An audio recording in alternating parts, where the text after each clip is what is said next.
Hello guys, कैसे आप हाजिर हो आई एम ज़ॉम्बी के एपिसोड 49 के साथ। एपिसोड के शुरुआत में हम वही दो लड़के और वो उस टाइसन नाम के बंदे को देखते, जहाँ पर हम देखते वो वाइट बालों वाला लड़की टाइसन से कहती है, टाइसन क्या तुम्हें कोई भी दिक्कत आ रही है क्या? जो सुनकर टाइसन कहता है, उसे देखकर लग रहा है उसके जन्म बिल्कुल मेरे जैसा ही है। उसको देखकर लग रहा है बिल्कुल मतलब मेरे जैसा ही फील हो रहा है उसको देखकर। मुझे नहीं पता ऐसा क्यों है, लेकिन मैं फील कर सकता हूँ। उसका जो सांसें है वो काफ़ी ज़्यादा कमज़ोर है। तो हमें यहाँ पर ब्लड क्वीन को दिखाया जाता है। तो लास्ट टाइम मैंने थोड़ा गलत बोल दिया था, ये जो ब्लड क्वीन है और ये जो दो लड़की है ये अलग अलग है। टाइसन की बात सुनकर वो काले बालों वाला लड़की कहती थी, क्या मतलब तुम्हारे जैसे से? जो सुनकर टाइसन फिर से उसे कहता है, उसके सांसें काफी ज्यादा कमजोर है, ऐसा नहीं है कि उसके सांसें अभी गायब हो जाएंगे। तभी हमें एंटार्क्टिक ओशन पर एक आइलैंड को दिखाया जाता है, जहाँ पर हम देखते हैं उस आइलैंड की ओर एक शिप जो बड़े तेजी के साथ आगे की ओर बढ़ रहा होता। तभी एक लड़की कहती है, लेफ्टिनेंट जनरल जिंग युहा, हम कुछ ही समय में सेल्फ मार्क आइलैंड पे पहुंच जाएंगे और कंट्री ए का टीम हमारे लेफ्ट साइड में है। और देखकर लगता है ये जो एक्सचेंज मीटिंग है ये चालू हो गया। जो सुनकर वो लड़की उस लड़की से कहती है, ठीक है तो फिर फायर करो। जैसे ही वो फायर कहती है और हम अगले पल देखते उस शिप से एक बड़ा सा मिसाइल आगे की ओर बढ़ रहा होता है। तभी हम देखते वो मिसाइल जाकर पानी के ऊपर लैंड करता है, जहाँ पर वहाँ पर एक जबरदस्त विस्फोट होता है, जहाँ पर हमें कंट्री ए का मिस्टर सू को दिखाया जाता है जो अपनी बोट पर होता है। तभी हम देखते हैं उस मिसाइल की वजह से मिनिस्टर सू के जो बोट है उसके ऊपर इम्पैक्ट पड़ा होता है, जिसके लिए उसके सारे सबॉर्डिनेट चिल्लाते हुए कहता है, मिनिस्टर हमारे बोट के ऊपर हमला हुआ है, हमारे बोट के ऊपर हमला हुआ है, कंट्री बी ने हमारे ऊपर ओपन फायर किया है। जो देखकर मिनिस्टर सू काफी ज्यादा भड़क जाता है और फिर चिल्लाते हुए कहता है, कमीने कंट्री बी के लोग, उन्हें क्या लगता है मैं ऐसे हाथ में हाथ रख के चुप करके बैठा रहूंगा? तभी अनाउंस होता है जहाँ पर कहा जाता है कंट्री ए के एक डिस्ट्रॉयर को हरा दिया गया होता है, जिसके बदले में कंट्री बी को 3 पॉइंट मिला है। तभी हमें कंट्री ए का जो डिपार्टमेंट हेड है उसे दिखाया जाता है, जो अपनी दूरबीन के जरिए उस फाइटिंग को देख रहा होता है, जहाँ पर हम देखते हैं डिपार्टमेंट हेड का जो सबॉर्डिनेट मतलब आयरन मैन जो भी है वो डिपार्टमेंट हेड से कहता है, मिनिस्टर चैंग और बाकी सब फाइट करना चालू कर दिया है और मिनिस्टर चैंग की जो क्लोजिंग डिफेंस गन्स है वो सब ठीक से काम नहीं कर रहा अभी। जो सुनकर डिपार्टमेंट हेड कहता है वो सब काफी ज्यादा करीब है इसलिए। तभी हमें हेलीकॉप्टर के ऊपर बैठी हुई उस रिपोर्टर का सीन दिखाया जाता है, जो रिपोर्टिंग करती हुई अपनी ऑडियंस से कहती है, व्यूअर्स क्या आपने ये देखा, आपने ये देखा, कंट्री बी के लोग जो अपने टेम्पर को कंट्रोल नहीं कर पाए वो फ्रंट में आके अपने एक्शन को ले रहा है आइलैंड के लिए। क्या आपने देखा? जो भी उस आइलैंड को क्लेम करेगा वो विन होगा। इस गेम में पॉइंट का सिस्टम यूज किया गया है, जिसके पास सबसे ज्यादा पॉइंट होगा वो इस गेम को जीतेगा। और हम सभी को पता है दो प्रिंसिपल जो कंपटीशन के लिए यूज होता है, पहला है फ्रेंडशिप और दूसरा है मरते दम तक फाइट करना। और वैसे भी हम लोगों ने इस फाइट से सिविलियंस को काफी ज्यादा दूर रखा है ताकि कोई भी इंजर ना हो पाए।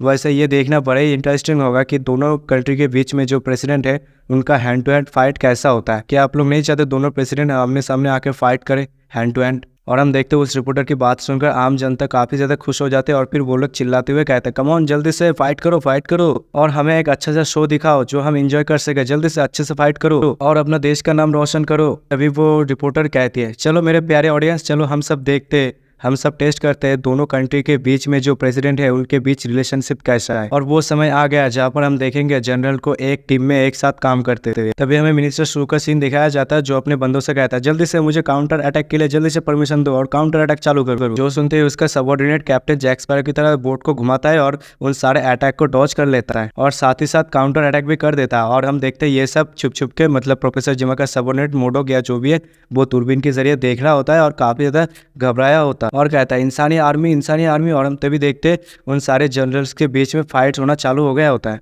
जहाँ पर हम देखते कोई कहता है, जल्दी से ओपन फायर को चालू करो, उन सभी को हमारे लिए मार दो जल्दी से। जहाँ पर हम देखते सारे जनरल आपस में भिड़ जाते हैं और तभी हम देखते एक लड़की जो अपने जनरल से कहती है, अरे जनरल क्या हम यहाँ पर उस आइलैंड को सीज करने नहीं आए क्या हम यहाँ पर फाइट करने के लिए आए हैं? जो सुनकर उसके जनरल उसे कहती है, जल्दी से बकवास करना बंद करो और उन सबको मारो, फिर ये आइलैंड हमारा हो जाएगा। और हम देखते हैं ये सब आयरन मैन देख रहा होता है और फिर अपना मुंह मन उदास करते हुए अपने डिपार्टमेंट हेड से कहता है, क्या हमें मदद की जरूरत है? अगर ये सब ऐसा ही चलता रहा तो जनरल गू की जो शिप है वो डिस्ट्रॉय हो जाएगा। जो सुनकर डिपार्टमेंट हेड कहता है, यहाँ पर काफी ज्यादा रश है, चलो वहाँ पर चलते। तभी हम देखते हैं डिपार्टमेंट हेड अपने टैब में देखते हुए उसे कहते हैं, इस रूल के मुताबिक अगर कोई भी उस आइलैंड पर चला जाता है उसे 40 पॉइंट मिलेगा, तो चलो बेहतर होगा हम उस आइलैंड पर चला जाए और इन्हें यहीं पर छोड़ दे लड़ाई करने के लिए। जो सुनकर आयरन मैन की तो बोलती बंद हो जाती है। फिर डिपार्टमेंट हेड उसे कहती है, ऐसे कहते हैं आम के आम और गुटलियों के भी दाम। फिर हमें मोडोक का सीन दिखाया जाता है जो काफी ज्यादा घबराया होता है क्योंकि उस सामने से इंसानों की आर्मी आ रही होती है। फिर हम देखते समुद्र के ऊपर बड़े बड़े ब्लास्ट हो रहा होता है। तभी हम देखते मिस्टर गू का सबऑर्डिनेट मिस्टर गू से कहता है, मिनिस्टर हमारी आर्टिलरी जो सेल्स है वो अभी खत्म होने वाला है। जो सुनकर मिस्टर गू अपने सबऑर्डिनेट को साइड में करते हुए कहता है, ऐसा लग रहा है कि तुम अपनी पैंट उतारकर चोर को पकड़ने की कोशिश कर रहे हो, लेकिन सबसे पहले राजा को पकड़ो। कहते हैं मिनिस्टर गू अपने शिप से छलांग लगाते हुए बाहर की ओर चला जाता है, जो देखकर उस लाल बालों वाले लड़के की सबोर्डिनेट उसे कहते हैं मिनिस्टर लग रहा है कुछ उड़कर हमारी ओर आ रहा है। तभी हम देखते हैं मिनिस्टर गू जो अपने पीछ हवा में होती है और हम देखते हैं उसका जो कपड़े थे वो फटने लगता है और हम अगले ही पल देखते हैं मिनिस्टर गू जो अपने पूरी मतलब आप देख सकते पूरा का पूरा नंगा ही हो गया है। तो यहाँ पर मैं आप लोगों को एक सवाल छोड़ता हूँ, ये जो सीन है ये एक एनिमे के अंदर दिखाया गया है, तो आप लोगों को कमेंट करके बताना है ये किस एनिमे के अंदर बिल्कुल ऐसा ही एक सीन है जो कैरेक्टर के साथ है, आपको कमेंट करके बताना होगा। तो चलिए कहानी को कंटिन्यू करते हैं। तभी हम देखते हैं मिनिस्टर गू को नंगा होता हुआ देखकर उस जो लड़की के जितने भी सबॉर्डिनेट थे या तक वो मिनिस्टर भी काफी ज़्यादा शॉक्ड हो जाता है, जिसके चलते हम देखते हैं उनके मुंह खुला का खुला रह जाता है। फिर हम देखते हैं जो हेलीकॉप्टर में बैठ के जो लड़की रिपोर्टिंग कर रहा था उसकी आंख मुंह और नाक से खून निकल रहा होता है, या तक शिप का जो कैप्टन था उसके मुंह से भी खून निकल रहा होता है, या तक हम देखते हैं टीवी के जरिए जितने भी ऑडियंस है वो सब भी देख रहा होता है, जिसके चलते हम देखते हैं उनके मुंह से भी खून निकल रहा होता है।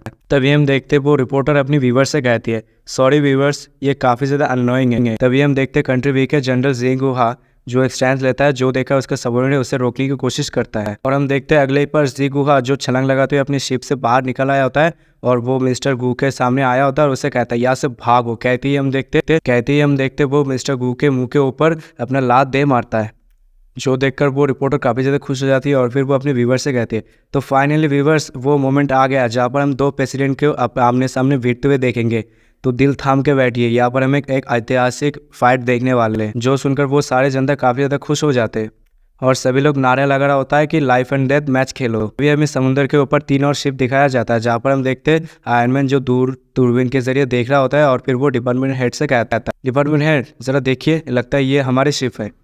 तभी हम देखते वो दो बहनें भी उन शिप को देख रहा होता है, जहाँ पर एक बहने कहते हैं क्या वो ये ज़ॉम्बी उसका शिप है क्या, और दूसरा बहना दूरबीन के जरिए देखते हुए कहता क्या ये कंट्री ए का पहला शिप है, पहला बैच है क्या।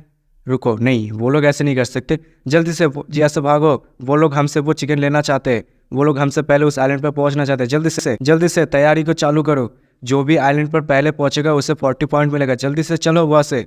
तभी हम देखते वो डिपार्टमेंट हेड और 2 बहनों में से एक बहना एक ही साथ कहता है लगता है हमें वहाँ पर किसी को भेजना होगा, जहाँ पर हम देखते हैं डिपार्टमेंट हेड अपने जो आयरन मैन होता है उसे कहते हैं नहीं इसकी कोई ज़रूरत नहीं है, और दूसरी ओर हम देखते हैं उन दोनों बहनों में से एक बहना कहता है नहीं ये काफ़ी ज़्यादा देर हो चुकी है, अगर वो लोग भी उधर जा भी पाए तो वहाँ पर काफ़ी ज़्यादा वॉरशिप है, वहाँ पर इंटरफेयर होगा ही होगा, उससे बेहतर होगा जल्दी से हाथ चलाओ और जितना हो सके उतनी तेज़ इस शिप को यहाँ से मूव करो। तभी हमें आइलैंड के बीच में एक और शिप को दिखाया जाता है। तभी हम देखते मोडोक चिल्लाते हुए दरवाजे को खोलते हुए कमरे के अंदर आता है और चिल्लाते हुए कहता है ब्रदर फे जल्दी से इंसानों की आर्मी यहाँ पर आ गई, जल्दी से उसे ऑन करो। और हम अगले पल देखते प्रोफेसर जिमा जो एक बटन को दबाने ही वाला होता है और यहीं पर ही इस एपिसोड का एंडिंग हो जाता है। अगर आपको ये वीडियो और मेरी एक्सप्लेनेशन पसंद आती है तो वीडियो को लाइक कमेंट शेयर कर दीजिए और जिन्होंने अभी तक चैनल को सब्सक्राइब नहीं किया वो सब चैनल को सब्सक्राइब कर ले। मिलता है अगले वीडियो, तब तक के लिए सायोनारा।